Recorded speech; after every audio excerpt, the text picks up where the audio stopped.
The Cleveland Cavaliers released wing Patrick McCaw on Monday, ahead of the 5 p.m. deadline to guarantee his contract for this season. McCaw, who agreed to a free agent deal with the team last week, played only 3 games for the Cavs, scoring a total of 5 points. He joined the Cavaliers on a $6 million non-guaranteed contract offer, which the Warriors refused to match.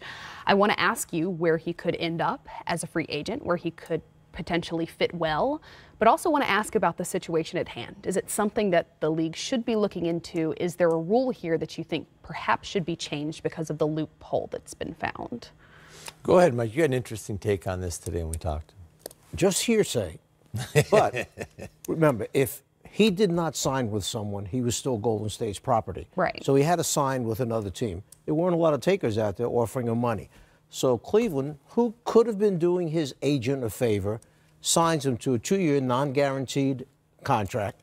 Now, the day before, legally they can do this, they waive him. Well, guess what? He's now a free agent. So now he can go to a team that perhaps his agent has already talked to, negotiate a deal worth more than what he was getting from the Cavaliers, and he winds up in a place that he's happy with and really wants him and can use him. And Cleveland has done a very nice favor for an agent who may happen to have a great player down the road some year. We don't know that. But he couldn't go back to Golden State, and he could sign with the Cavs for significantly less. Yeah, I don't see him doing either, though. He's not going back to Golden State. I think they made that perfectly clear, and they didn't want to match him. And the Cavs don't need him, to be honest with you. Yeah. They've got a number of players at the same size, do the same things that he does. Agreed. I think he's one of those guys that fits on a good team. I don't think he fits on a bad team. I don't think you can give him the ball and say, go create for others and stuff. You know, he got a lot of open shots, but I tell you what, everybody gets open shots if you play with KD, Steph, and Clay. You know, they're gonna be off you. Yeah. I could see him going. You know, Chris Paul has had problems. I could see Houston being a buyer maybe in this market where McCaw could make some shots for them, you know, defend well enough at that point guard, do just enough off the dribble and be clever enough with the ball that you give James a little bit of a rest, harden off the ball a little bit. I could see him going to a good team.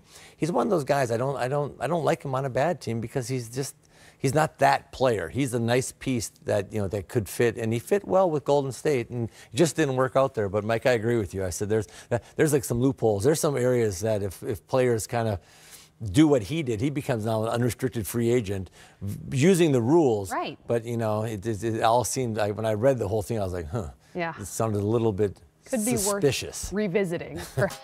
My mom used to call me Special K. Ooh. Funny. The Spurs win at 119-107. That's their season-high 5th win in a row.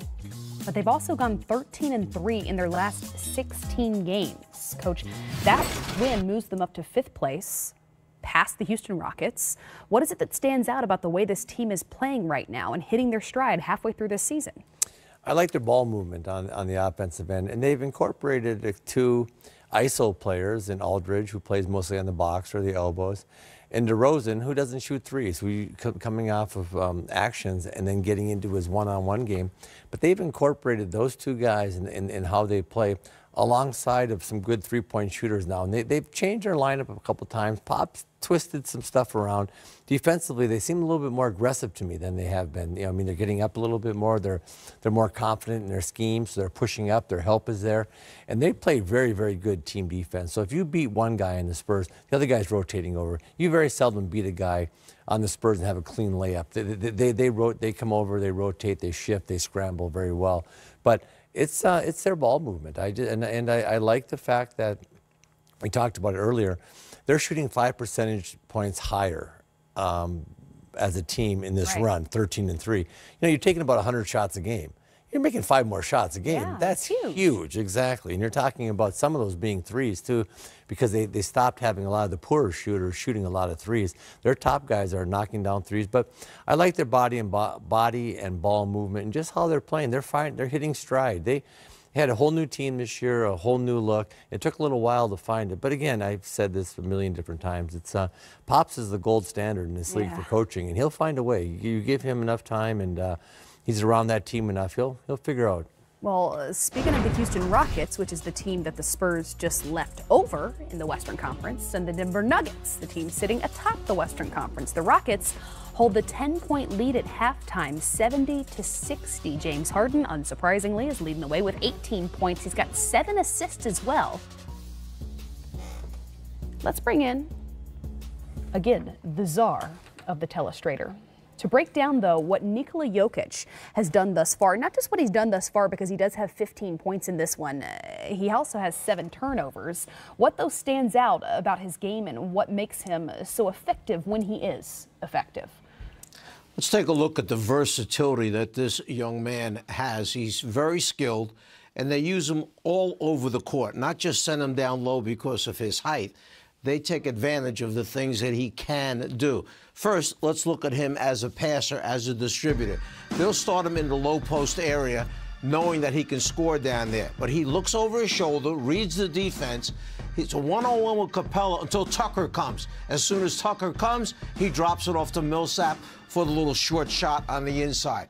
Let's take a look at him in that post area, get him the ball, and the aggressiveness that he has. Look everything over, start to make you move. Yeah, it's a miss, but he goes right back after it, comes up with the offensive rebound, and then scores.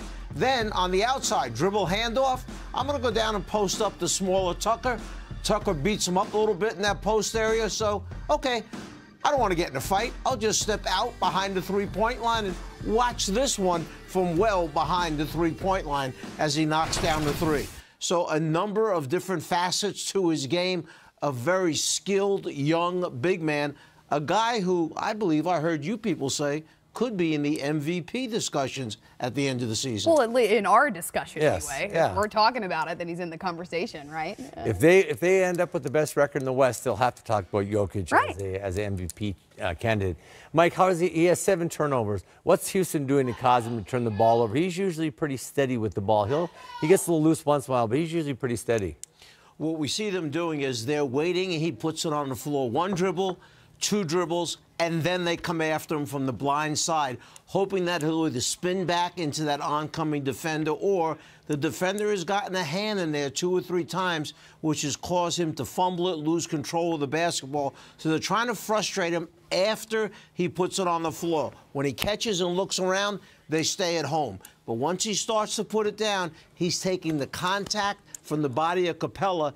And then, as you know, Tucker's very physical. When he comes after him or one of the other Houston defenders, they've caused him a little bit of concern. Mike, that's one of those guys when you work with the big guys. That's if you inside reverse pivot, the old Jack Sikma move, so you keep your face to the guy and you never get your back to the basket where they can come up from behind you. So as you rip and face up, everything's in front of you. You can see it. He's such a young player. He needs to incorporate that, because that's one of the things. When you start dribbling the ball and they start coming from the blind side and everybody's digging, you get some turnovers. But he'll make an adjustment. He's very smart, and he's got great hands. I like that big fella. It always puts tremendous pressure on the defender when the offensive man turns and faces up, because now he becomes that triple threat. All right, thanks, Coach Fratello. We'll check back in with you about the Spurs and what's made them so effective in this stretch as we take a look at their first 25 games as opposed to their last 15. Well, for me, the biggest thing is the defensive rating is they've played so well. I'm always amazed when Pops can get a bunch of slow guys, Mike, to play deep. When your bigs are slow, it's hard to have really schemes that work, because they're always got to be in sag in positions where they're covering small amounts of the floor. But Pops finds a way to get those guys to play good defense. Every time I watch them play and they play good defense, I'm like, how does he get these guys to do that? But their defense has impressed me. And then they're shooting 5 percentage points better offensively. And in a game where you shoot 100 shots a game, you're making 5 more. I mean, they are taking better shots and making better shots as a team. And he figured out the defensive blend and the offensive blend. Pop's doing a tremendous job. Give him credit. It's been a juggling act for him the entire season, because he had to decide, how do we want to play offensively now? We lose Danny Green, you lose Kawhi, you lose Slow-Mo, and you've lost some key pieces, okay, to their offense and to their defense, the experience part. He brings in some new guys. Wait a minute, I've got to figure out, how do I best use DeMar DeRozan? And DeRozan has to figure out what's a San Antonio style of play. Pau Gasol has played 10 games so far this season. Rudy Gay has played 35. He's had some key injuries to guys, so he's been juggling and mixing and matching and trying to find the guy that can be a shot maker on a given night. It used to be Patty Mills that would come off the bench, and when I'd look at the box score right away, I'd look to see what Patty Mills did. If he played well, they would win the game usually. Now they've got another guy, okay, who makes some shots coming off the bench. who Forbes was a knockdown shooter all of a sudden, taking Patty's spot on certain nights. Yeah, Bertans makes shots from the three-point line, doesn't come inside that too much. And the thing I like about him, we talked about this, Mike, earlier a little bit, is, you know, he tells his good shooters to go ahead and shoot a lot of threes. He tells the other guys, hey, look, we're going to, Pop said, we're going to ease up a little bit on just firing threes up there. Drive and kick, get in the paint and pass it out. You can take threes late in the clock, but don't take them early. Let's not settle. Let's just keep attacking. And I think every time the ball gets in the paint, it puts so much pressure on the defense, Mike, that, you know, you get fouls driving the paint, but those kick-out shots, when you get in the paint and you throw it out, everybody shoots those better. There's more rhythm on that shot.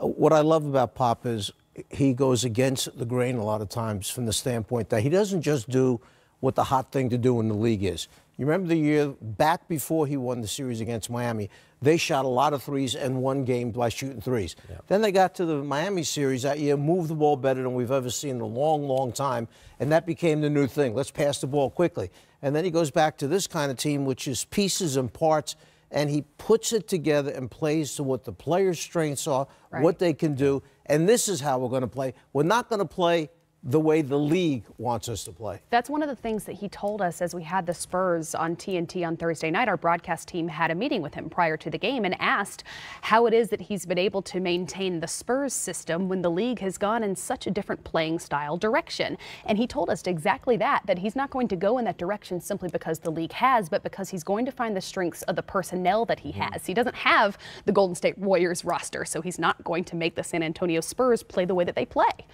Well, when you have the ability to take your ego and sit down with your best player and say to him, what am I doing wrong? What can I do different? And it turns the entire thing around with LaMarcus Aldridge, where you had a guy who wanted out, wanted to leave, and now winds up getting back to playing like it was the Aldridge from Portland, because the coach is willing to sit down and say, what am I doing wrong, and how can I make or use you better? Yeah, and he didn't say I'm going to take DeMar DeRozan and turn him into a three-point shooter coming up. He lets him ISO, but he ISOs off of action. He'll have a pin-down action to a curl, open up the side, and let DeRozan go to work. So he allows his guys to be who they are inside of his system, because, you know, he just doesn't come down, throw you the ball, all four guys stand on the other side. They have movement inside of their offense. So when DeRozan is ISOing, it's really often he's coming from the weak side corner with a double pin down action to the top, opening it up for his left or right hand drive. And so they use actions to get him into his ISO. And I think he's done great. And, you know, that's one of those weird deals. It doesn't happen in our league a lot. It's happened a few times lately where both teams really benefit from the trade. Like, I just think Kawhi had to get out of San Antonio. That just wasn't going to work. He goes to Toronto. They're, you know, leading the Eastern Conference and playing great basketball. And DeRozan is helping the Spurs kind of turn their whole season around and become a whole different team that plays a little differently than Pop teams normally do, but still very effective.